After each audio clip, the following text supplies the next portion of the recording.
Johnny, so you face several challenges here. One of the challenges is also the geographies where you invest, because we are talking about places outside Europe. Then, of course, you got the ECG challenges, and then the alignment of all parties, so the GPs, LPs, the companies, governments that maybe operate differently than Western countries. So maybe you can talk a bit more about these challenges in extracting returns then from your investments. Yeah, absolutely. Thank you for pointing this out. I believe you're referring of the part of our African business. Why a firm like us based in Switzerland, seventh generation of family business, is interested in a continent like Africa? The answer is very simple. Either we continue with the issues and the graveyard, turning the Mediterranean into a graveyard, and don't believe a second that aid for development or philanthropy will deal with the matter, or politicians. Don't count on them.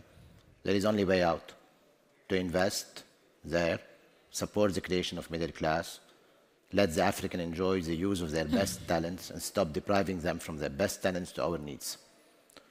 To do so, there is different ways, different approaches.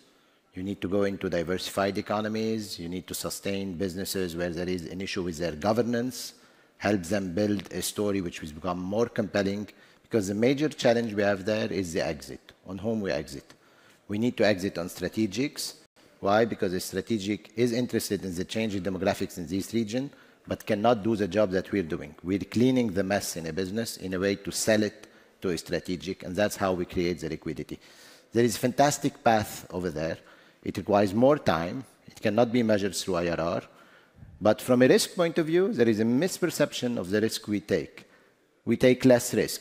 How? Yeah, if we do it rightly, we're not using leverage. We're counter-cyclical to leverage. We're investing in growth opportunities in countries where there is a creation of middle class, and we can capture it, provided that we get the time. Having said so, what really is important as well, and here I'm reflecting on what Joanna just said, it's not difficult. It requires time. It requires willingness to put your skills and know-how and network to do things rightly. And the problem we're facing, independently from the geography, being in Africa or in Europe, is about this greenwashing issue, right?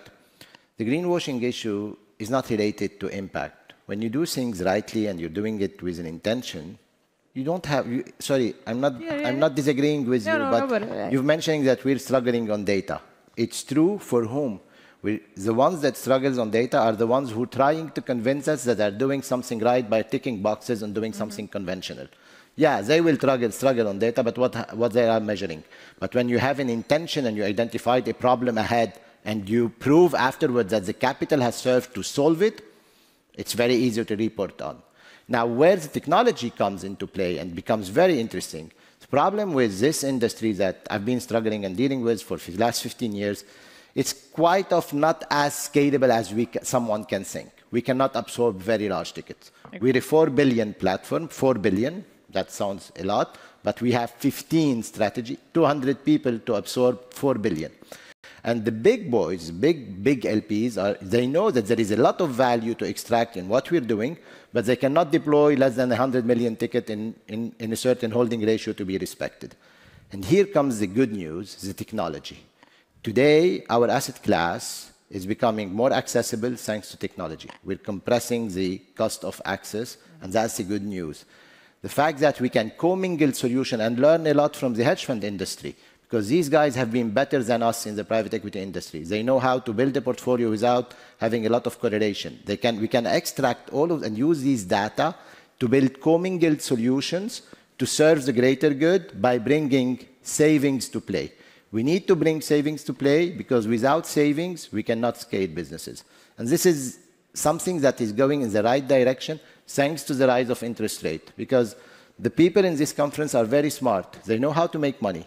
They've been lazy in the past because we gave them the opportunity on a plateau to make money out of free money, out leverage. But these guys are smart and are well paid to create value. They're going to do it. And the good news is that they are all with a collective conscious and awareness that we need to solve a problem. And this capital can solve the problem. We need to be very optimistic out of this conference.